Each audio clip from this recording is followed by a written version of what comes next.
Okay.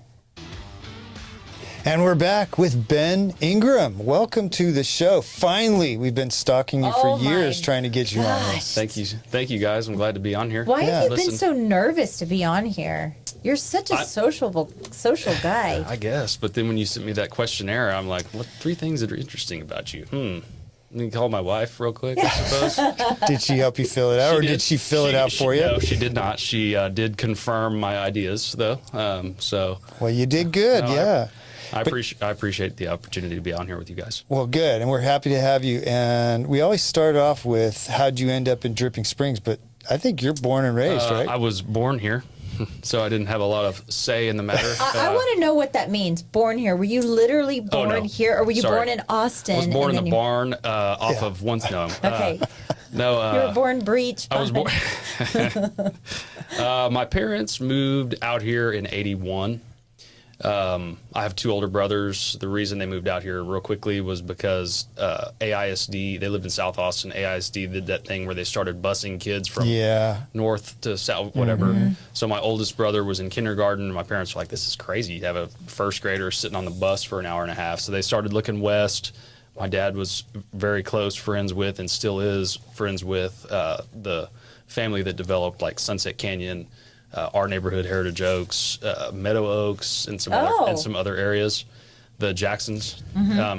So they were opening Heritage Oaks at the time. So they bought one of the lots there.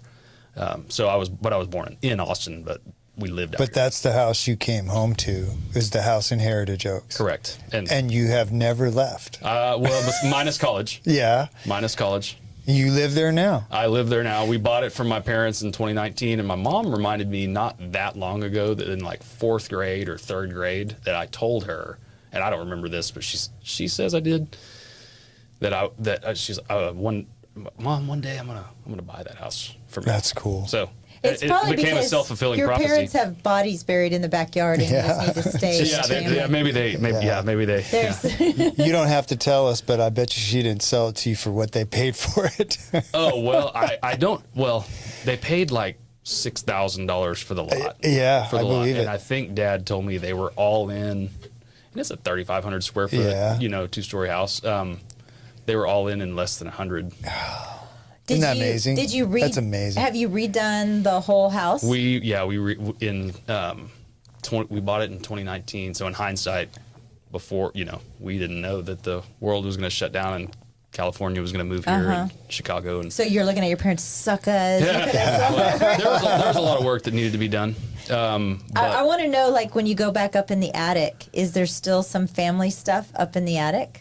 Is the attic almost exactly the way it was when they left? Yes. No, that's not true. Me and my brothers did a pretty good job of cleaning a lot of stuff out. But yeah, there is still, yes. There's still stuff in there. When you went off, no bodies that I've found. not yet. Yeah. When you went off to college, where'd you go? Texas State. Okay. Long way away. Damn, that's a long drive. That's like 45 minutes. 45 minutes to an hour, depending on what, Your mom was probably like, damn it, I was hoping I was going to have to do his laundry on the weekends. I was going to say close enough to come home and do laundry and ask for money. Yeah, ask for money. Yeah. That's right. So my, actually both of my older brothers went there, and while they were going there, I would go visit them, and I was just like, man, what a cool town. The river right there going through the middle of it. So follow what my older brothers did. My oldest brother went to UT first and then got his master's at Texas State, but they would both say Southwest Texas. But my middle brother went, he graduated from Southwest Texas, and then later it became Texas State. Texas State, right before you went. I was genuinely interested in it prior to, and I don't want to get too deep into what my grades were at Dripping Springs High School, but I don't know that, What year did you graduate? You weren't UT material? Well, yeah, I would have had to do some other stuff to get there, but what'd you say? What year did you graduate? 2005. Oh. Did you get a finance degree? I did. Yeah. So when you went off to college, were you planning on getting into banking? No. Yeah. So tell us, how'd you end up being a banker? So when I decided I was doing finance, I was working at Conley Car Wash in San Marcos, living on the tips that I made for the day. Like going out to me. It was a big money laundering scheme. I watched a lot of Breaking Bad. Maybe for them, but there was not much money laundering on my part. But like going out like a nice dinner was McDonald's. Oh, jeez. So I figured that I should get some sort of, experience in finance. So I applied and got a job for Bank of America as a teller, and then I became basically a glorified credit card salesman. Mr. Mallett, thanks for banking with us. I noticed that based on your deposit balances, that we'd like to give you this credit card. Yeah. I was that guy. I don't know if they still do that. No, I think they got in trouble for that. They should. They did. Because they had guys like me who didn't understand. Wells Fargo paid some huge fines for that. Wells Fargo. Yeah. Well, I think Trump just called out Bank of America while the CEO of Bank of America was sitting there yesterday. Wow. So that was also during like the meltdown. So I was working at Bank of America maybe 08 and 09, something like that. Their share price got to like $2 or something like that. Oh my gosh, jeez. So I had that job, and frankly, it was just not I didn't actually think even after working at that bank, I didn't think I was going to leave there and then look for something outside of banking. Another car wash somewhere. I was looking at the car. I was also a valet. Working those tips. Downtown Austin. But so when I was graduating, I remember sitting there thinking like, man, there's like 1,500 kids sitting here, a bunch of people graduating. There's people that are losing their career of 50 years, 30, 40, 50 years right now. How on earth am I going to get a job? And I did the smart thing that everybody should do, is quit Bank of America without any other job lined up. Oh, yeah. Really intelligent there. But couldn't get an interview anywhere. Tried to get on with LCRA, PEC. Anyway, there was a job available at Pioneer Bank.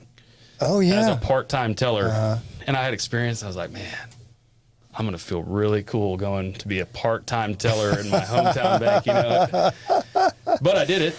Yeah. And that was a pretty interesting environment, good environment to learn under in terms of all sides of the bank. And then Aaron Needham got, stole me into the loan side, and that's how it all happened. He recruited you from being a teller. Yeah. I got to handle, all the things that the loan officers didn't want to handle, but to me as a young guy, I'm like, yes, I'll take your of course. maturing loans, So that's how. Was that when that time at Prosperity, was that Pioneer?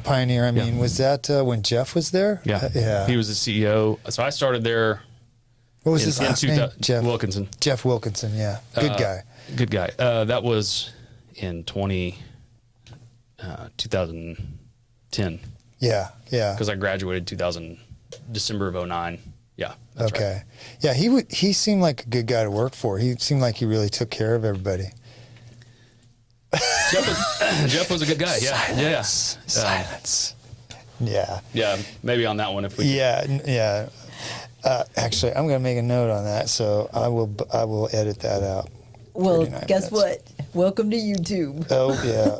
Well, so. And then you had an opportunity. Did you go from there to South Star? Yes. Okay. So that was so Pioneer Bank merged with another bank out of Houston area. Ownership changed, kind of like top down change. Jeff left. Right. It just changed. The environment changed, and y'all know Brent Gibbs. Yeah, I've heard of him. I think wasn't he a famous rodeo clown? He was. Yeah, he was. He's looking a little like he needs to work out or something. Yeah, he's looking really scrawny. His legs, and he's really white. Like he's never seen the sun. His legs. So his wife Amanda worked with my mother-in-law, who we were talking about, and I guess he kind of heard about. And the your situation. mother-in-law is Nancy Dolezal. So if you've been in Dripping Springs a long time in the school district, you probably have heard of that name. You're really entrenched in Dripping Springs. You've got all kinds of family, and it wasn't intentional. It just turned out that where I grew up happened to be one of the coolest places from everybody else in the world's perspective. Yeah, no kidding. Where did everybody move? Well, you said like 2019, so you moved back to your family home. 2019, yeah. Give or take. So was there ever a moment like when you were in college and stuff and you're like, I'm too cool to go back to Dripping Springs. Like, I want to be where the action is. Like, what was that moment? Was it like being a father? You're like, no, I really need to go back. Because my daughter said, never going back to Dripping Springs, ever, ever, ever. And last night, I've been like, yeah, she'll move back. Last night, she goes, yeah, I'm going to move back. Yeah. Did you ever have that thought, Ben? I probably a little. I mean, I think every kid has that. You know, I'm going to get out of here and go. You know, but I mean, I don't look back at like, oh man, really terrible town. It was an awesome town. I mean, it was a good time to be in Dripping Springs. It was still a lot of wide open spaces we can do trespass fishing on people's property. To a little bit, I did have that thought, but when we had, like you said, we had kids. We were living in South. We had a house. We owned a house at William Cannon and Westgate by the bowling lanes. Oh yeah. And it was no like wonder. Yeah. 1,150 square feet. Okay, the kid. Let's see. I guess we had 2 at this point. Where are they going to go to school? I don't know about.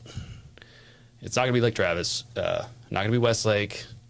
We don't want to go up into Leander. Okay, so Dripping. Where are we going to live?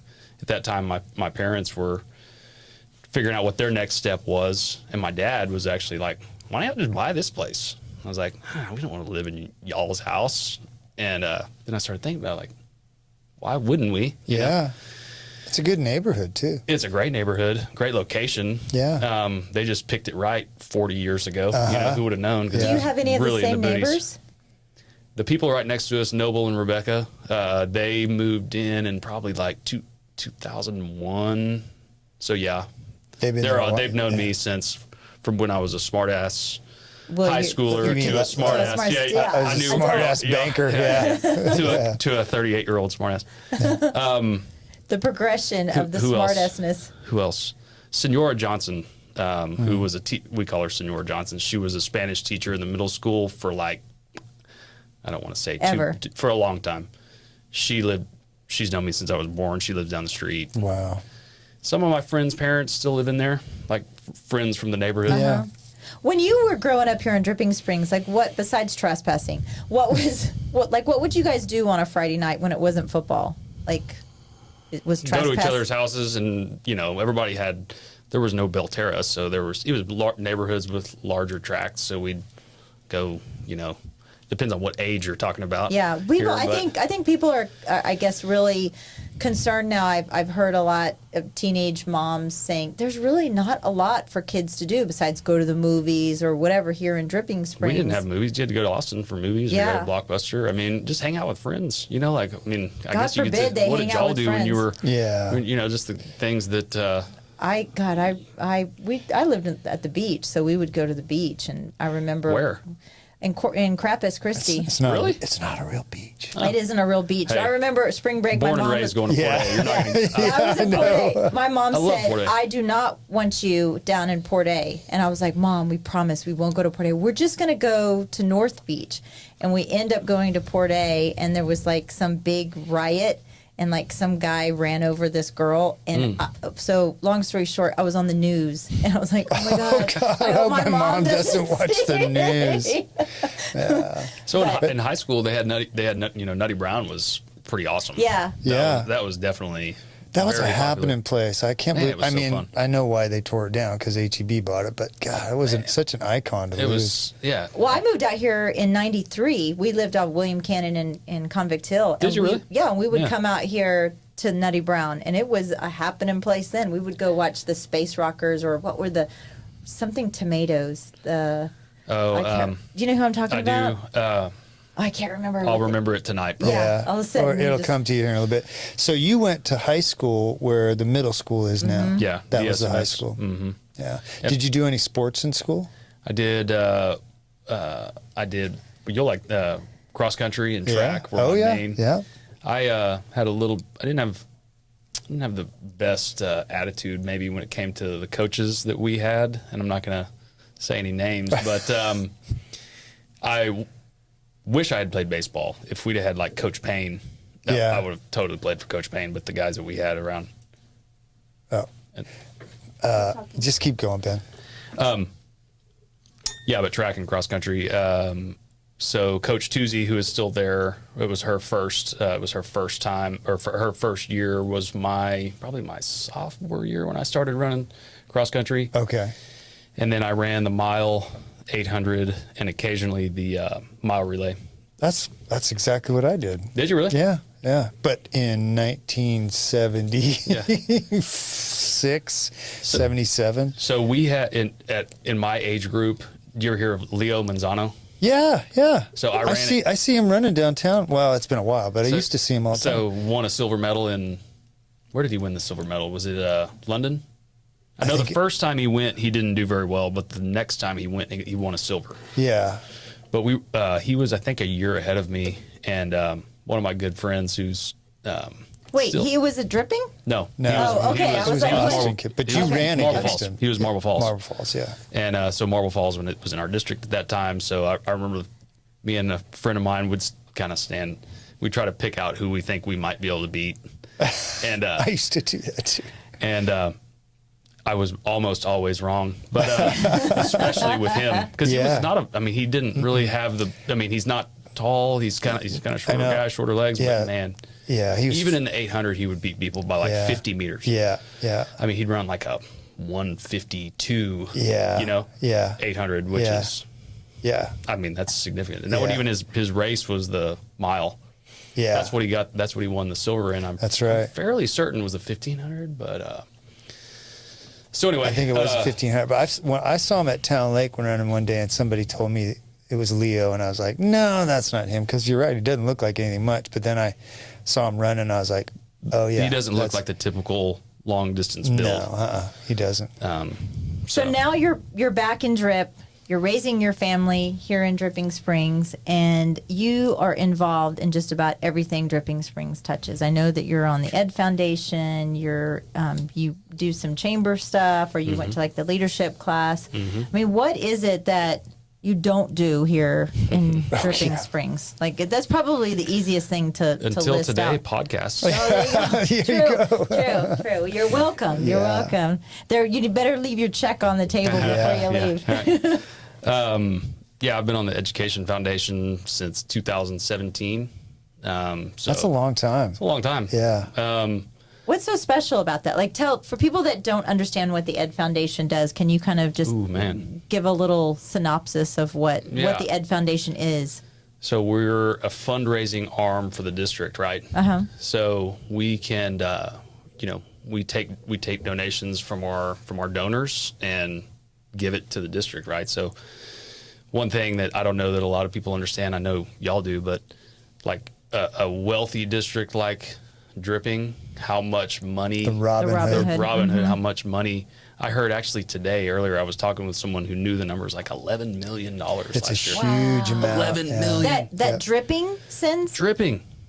Yeah, so money taken from the taxpayers, given to the school district, and the school district sends it to the state, who gives it to poor. The idea is that it goes to, That's why when you drive through those little cow towns where looks like there's about 200 people, the nicest building in there is the school. Because part of it is that. Part of it is that. So we kind of try to plug that hole a little bit, right? The recapture hole that they've got. And well, a lot of people think that a lot of that money gets allocated, or I guess the perception is that athletics gets all of the money, because we've got the biggest, baddest football stadium. We don't have a jumbotron. Trash. Not yet. All of the money. Oh, you mean from just fundraising and from school and everything else? And it's you're giving it to teachers and the Education Foundation. What our biggest mission has been for the last 5 years since 2019, before the pandemic, was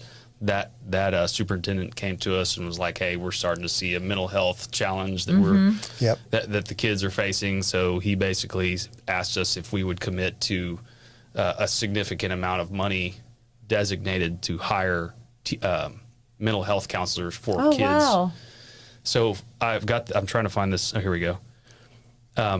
Since 2019, we have given, just for what we call our mental health initiative, we have given them $1,612,000, and that funds mental health counselors for kids, and then recently for teachers. So are they? Yeah, Are those which they need? Yeah. mental This health was- Are they contractors or are they actual district? They are district. So they're district employees, and then, but I guess this is like a stipend.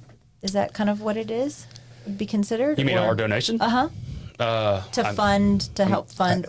Well, we pretty much fund those Wow. those positions, and it's significant. Yeah. We're one of the few districts in the state.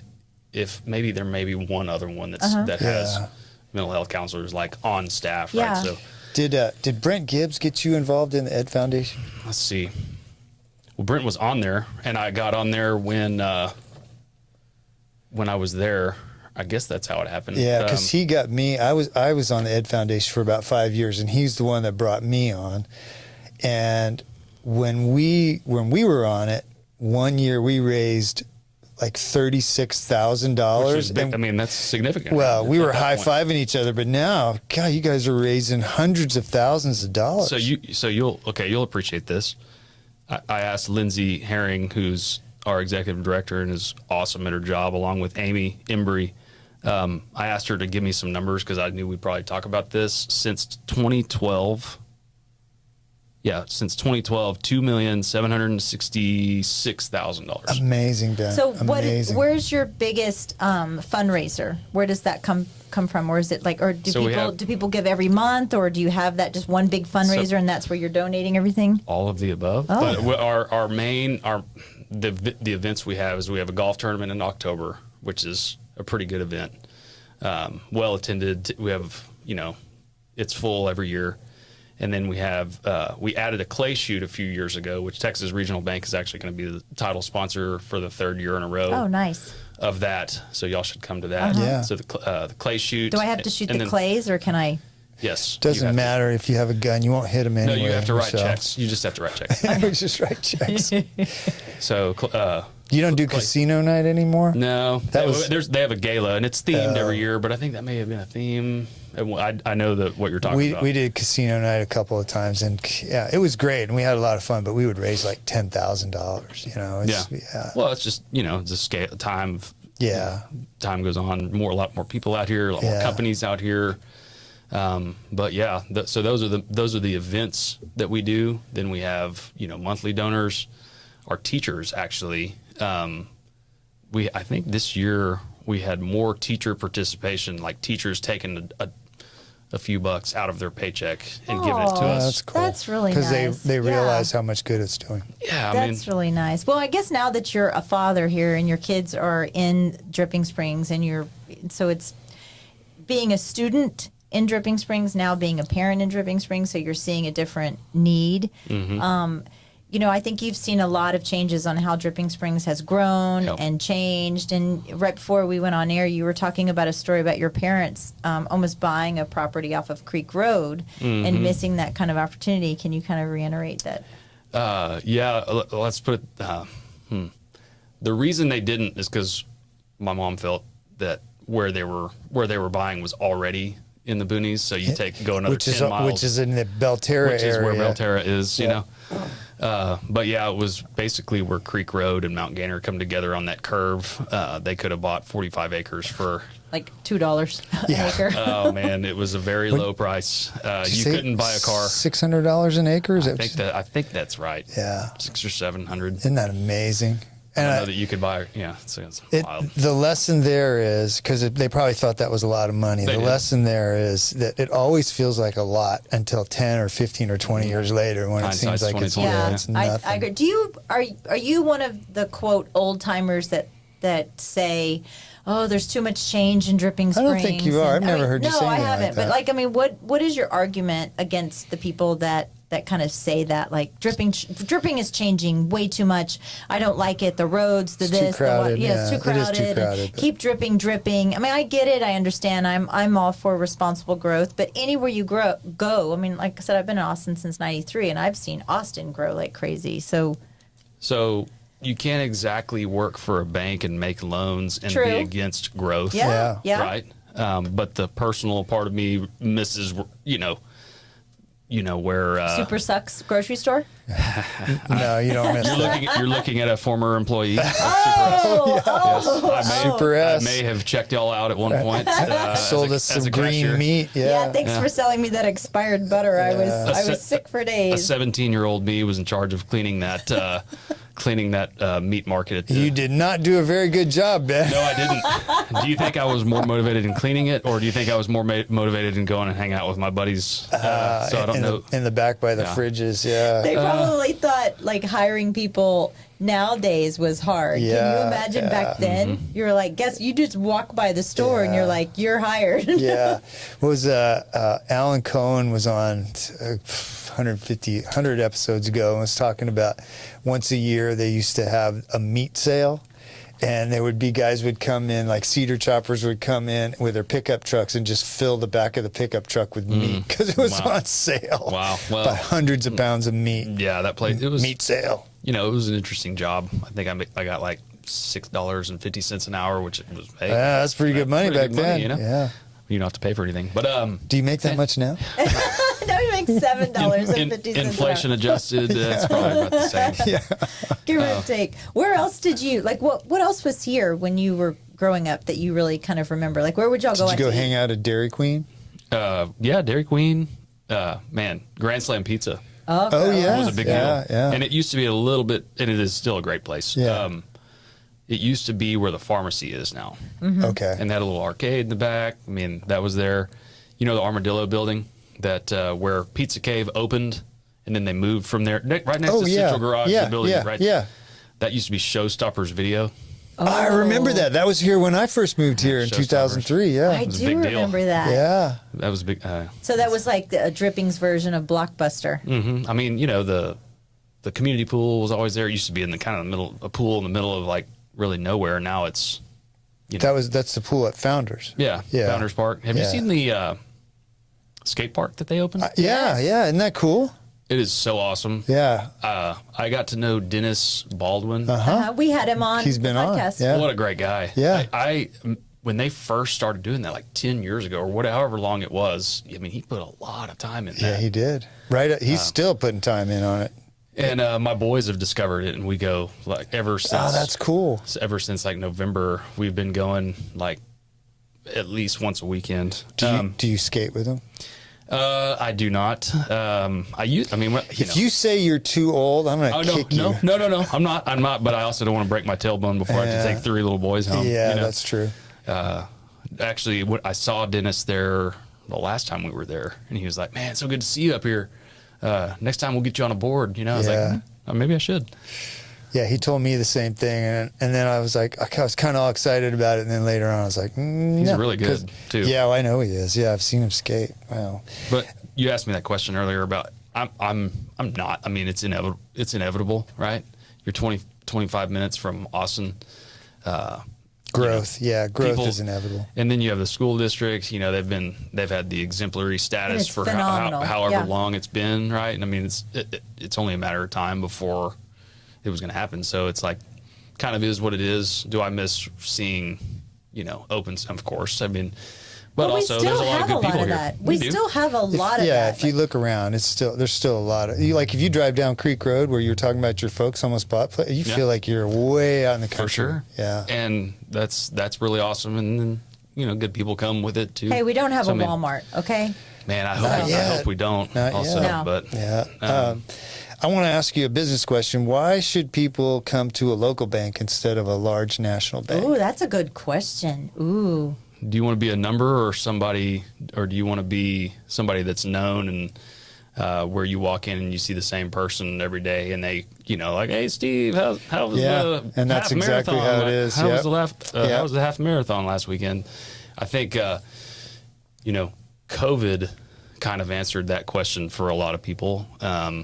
Like the PPP loan scenario, which was a crazy time to work at a bank. Man, you basically can't do any underwriting. You just hand people money is essentially what it was. But what I saw was, and I was at a different bank at that point, but same idea applies, that what I would consider a good sized customer for our bank, but a Wells Fargo or a Bank of America, not not a needle mover, you know what I mean? And a lot of people, you know, that first round of money real quick, and a lot of like the smaller people were not able to even get a reply, basically. So I was able to get, and we, TRB and, you know, Southstar at that time, were able to, you know, get some really good, you know, meaningful relationships for us that, you know, that, well, as far, the that big are guys, still going on. Yeah, that's still, and I think that was a good kind of like wake up call that it actually, you know, yes, a really nice online banking platform is great to have, but it's also good to have somebody that you can like text on Saturday. Like I've done to Ben several times. I just Ben has partly helped me finance my home remodel that we had, but also I've had two family members. I currently have a family member. She runs, I think, the Bernie office, Carrie, my Aunt Carrie. And look at that face. Look at that. Ben didn't know that. Carrie is your aunt? Yeah. She's okay. So she's my uncle. She's my uncle by marriage's sister, but she's always been Aunt Carrie to me. God, I need a flow chart for that. Wow. Yeah. And so if you, I had no idea. Yep, she's my aunt, and then my son-in-law. Jacob. Right. Jacob worked with us. We hired Jacob. We're going to bring Jacob back when Jacob and Kendall move back. We're coming back. We hired him right out of Texas State. That's right. And you guys can do loans that a lot of those big national banks wouldn't do. Yeah, I mean, you know, yes, the banker in me is like, well, it depends on what loan you're talking about. Yeah. But the mobile home on 2 acres with the fallen everybody's septic. Everybody's favorite loan, Steve. But call Ben. No, don't do that. Call Ben. Yeah, I mean, lot loans or smaller commercial loans. I mean, I don't know. I don't have a lot of experience in calling big banks to try to get loans, but what I've heard is that just to find someone that does that, it's not, super easy to do. And you made a good point. You know, you could get somebody on the phone at one of those big national banks that maybe answers your questions, but when you want to go write the loan, you're probably not going to be able to find that person. So you're going to end up with and then you're going to be in a different group. Whereas if I do your loan, as long as your loan is at Texas Regional Bank, so you contact me. So. I want to know what is sexy about banking. I mean, it's those quarter zip shirts, right? How many of those do you have, Ben? Yeah, that's exactly where I was going with Ben, are you wearing does your shirt have an eyeglass cleaner in it? It does. It's down in it's at the bottom? It's tucked in, so you can't tell, but it's down in the. Is that what that is? Yeah, it's a glass cleaner. So, just so you know, Ben, you're 39. 38. Come on. Michelle, I have that exact same shirt. She calls that my old man shirt. Is this an old man shirt? So there's that. I call every shirt Steve wears his old man shirt. So let's might have something to do with my age. No, those are cool. I love those shirts. No, it's because they're so comfortable. Yeah, they're so comfortable. I'm surprised he's not wearing a shirt like that right now because Steve. I would have actually. He owns it in every color now. Yeah. They don't wrinkle. No, they don't wrinkle. They stay cool in the summer, and you can dress them up or dress them down. 100%. Well, now there's $1,000 worth of advertising for Poncho right there, free of charge. Eyeglass cleaner. I'm with you, Steve. This is not an old man shirt. Yeah. See, my wife is going to hear this. She bought it for me, so maybe she's into the old. Michelle just picks on me about everything. Hey, I'm wearing leather pants today, and Steve said I was wearing my rubber pants. Is what he said. Yeah. He's like, so not rubber, like as in depends kind of pants. that we know of. Yeah, that's right. That's right. Yeah, at least not yet. So, Ben, are you optimistic about the economy going forward in 2025? Do you want to talk a little politics? That's not water politics. He just chugged. That was a big old glass of vodka. Yeah. I think we're on a similar wavelength with the latter part of that. But I do. Yeah. Do you feel, is everything you're hearing good news that things are looking up and things should go? I feel like we bottomed out in the real estate market. Yeah, I was going to say, going up. I mean, it would be hard for it not to improve, I mean, of course, my crystal ball is as good as anyone else's, but I mean, in terms of where rates have trended, although I hadn't gotten into the mortgage world for some reason, but I don't live in that world every day. But, prime has come down, right, which is where the commercial guys kind of, totally hover, right? And that is going to hopefully bring some optimism into an otherwise pretty stagnant, situation, like all across the board. But, you know, we've got a different mindset now as of a few days ago. So we'll see if that pans out. But I would say Ben Ingram's personal opinion is yes, it is. Good. You know, I like that. Yeah. would y'all agree with that? Yeah. You know, part of it is there's been some self-fulfilling prophecies about people sitting around, you know, last year and a year and a half going, wow, the economy sucks and interest rates are high, and they talk themselves out of doing anything. Now I feel like there's people saying, well, maybe now's the time, you know, and there's a little more enthusiasm, a little more upbeat. Just a change of guard is good for people's, and there's a psychology to it when the further and further we get away from a 3% mortgage rate. Yeah. The more people get used, I don't know. I'm not like a residential mortgage person, but I, you know, talk with the guys that do it for us and just am a consumer as well. Yeah. I mean, I was lucky enough to have a mortgage that starts with a 2, but if you were not, or if you sold that house or something, it's hard. If your perspective is the last mortgage you got was 3%, and now it's 6.5 or 7, that's a pretty big thing to get used to. Yeah, it is. But in the grand scheme of rates in the last 30 years, it's still even cheap. still below average. But if you think about it, right? So 2019, you were at a 2. We're 2005 right now. That was 6 years. 2025. 25.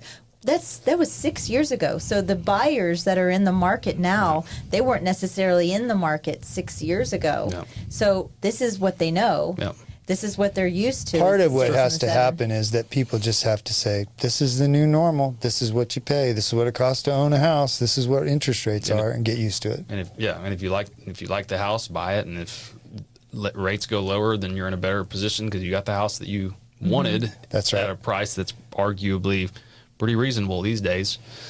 Yeah, compared to 3 years ago. Yeah. You know, you have people of like my dad's age group of his school, you know.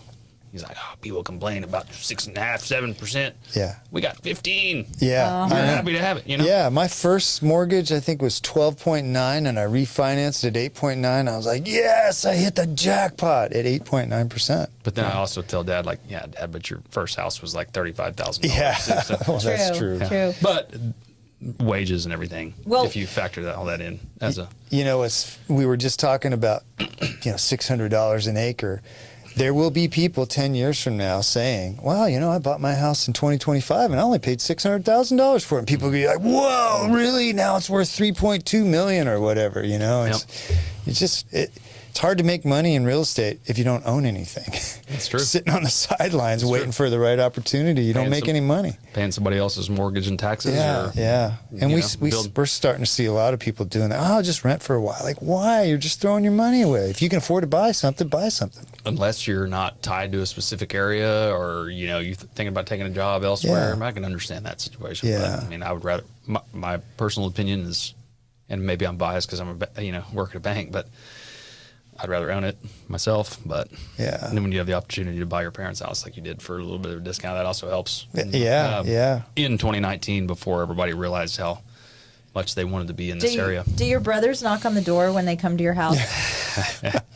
We That's changed. a good question. We my parents do. No, I'm just kidding. Yeah. We changed it enough to where, like, they both are like, man, like, it's obvious our house, but it, like, you sit in the living room, it's like, man, it doesn't feel like our house. Yeah. Which is cool. Which is, you know, it's It's weird and cool at It's the weird same and cool. time. I mean, I don't have a problem with it, you know, at all. Obviously I did it. But your parents knock on the door when they come to the house? I mean, Well, I ish? mean, yeah. They usually, knock, open. Open. Knock, Yeah. open. That's Usually what my kids- usually my boys see them pull up and they run out there. Yeah. And they don't even have to knock on the door. But when we redid the house, Mom didn't come and see all the tearing. My dad was there like almost every day, you know. He probably likes seeing it. I could see Todd, like, if one of the kids bought our house, Todd would be like, oh, yeah, you see that fig tree over there? I planted that in fig tree. 1874 in the summer. Yeah. For sure. What do you do for fun besides chasing 3 little boys around everywhere? What do I do for fun? I know you have a big old trophy animal up in your office. It's much bigger than Greg's that's in his office. Can we roll that back and do that one more time? That take no. Hunting and fishing.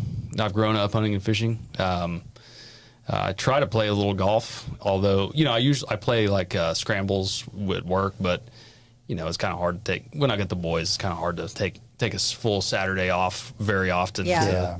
You know what I mean? So I'm actually teaching my oldest to play golf. Oh, there's a strategy behind that. Yeah. There's no selfishness. Caddy. Teach him to caddy. No, and really though, I didn't play golf till I was in college. I really, you know, like I said, when me and Dad were going to do something, we were going hunting or fishing somewhere. Not that, I mean, he actually played golf when he was younger too, but it was just not something that he did. So I just didn't really get into it. Yeah. So my idea is getting my son at least acquainted with it, you know? Like, I think if you grow up with something from especially a young age, that there's a lot better, it's a lot easier to learn.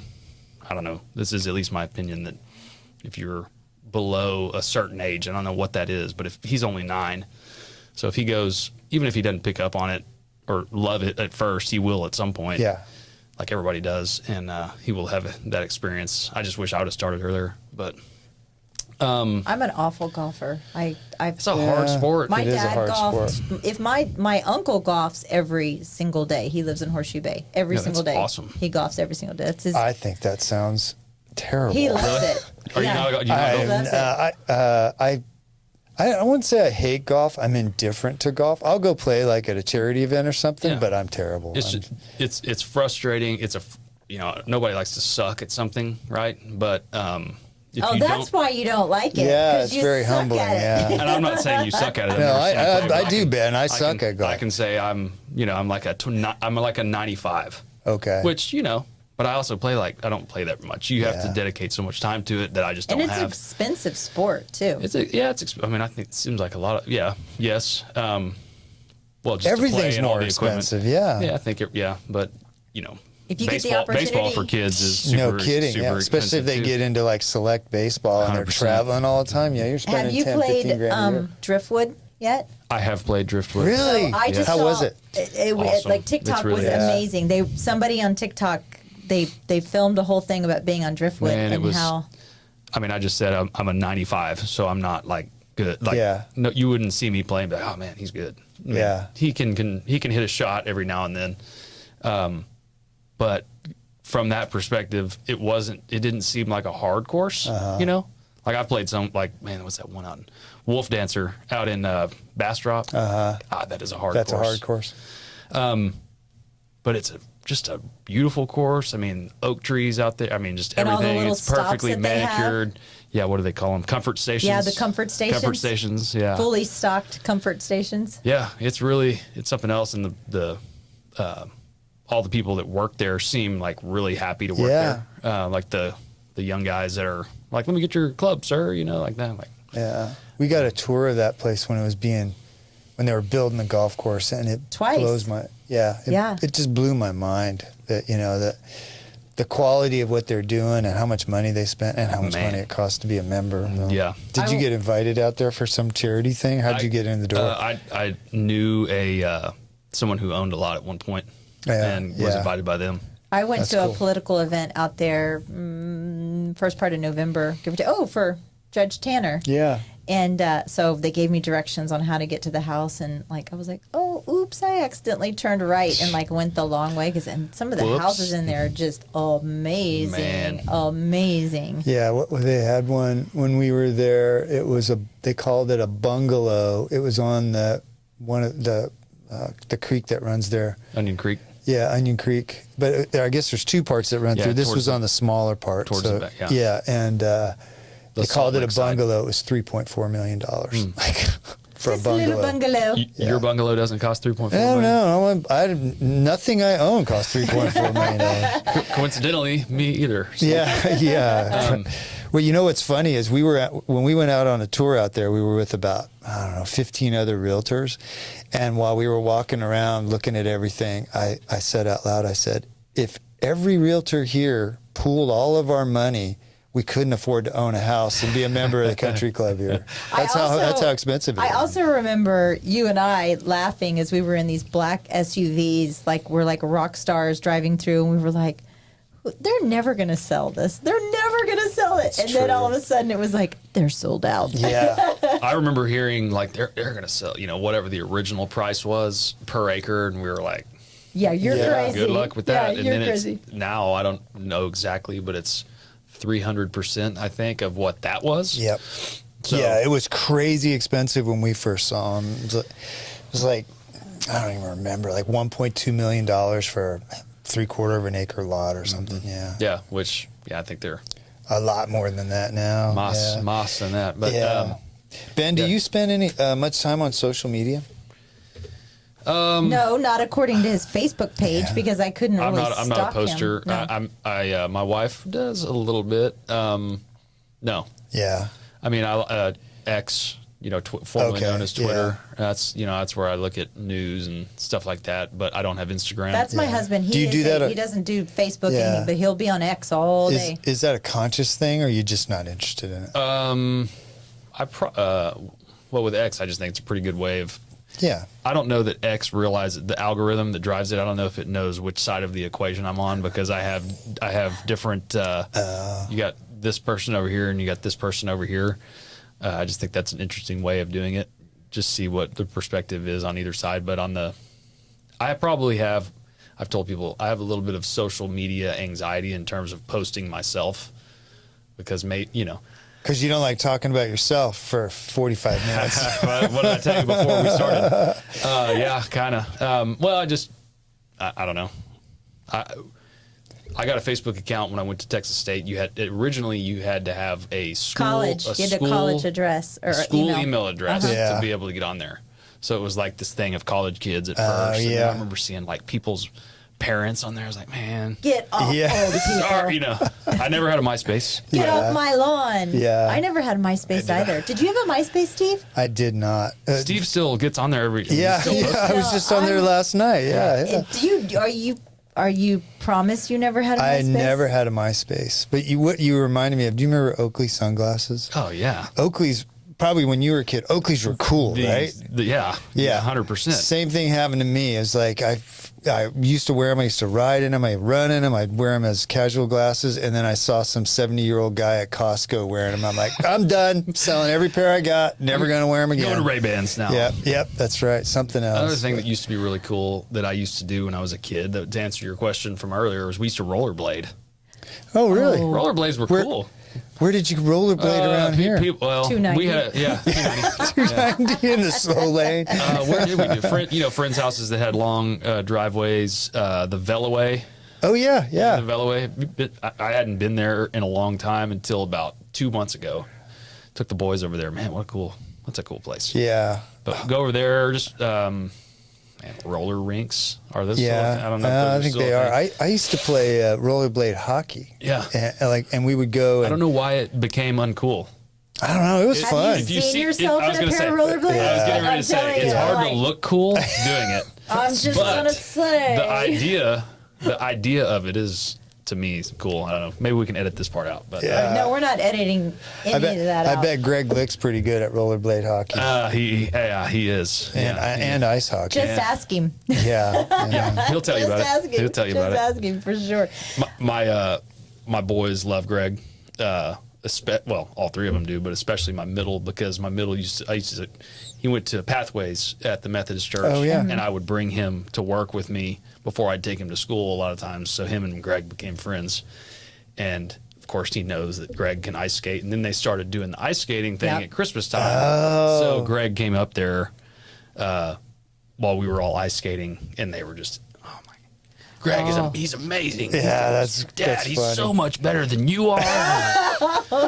Like, thanks, guys. Thanks. But Did Greg put on his full hockey outfit to do?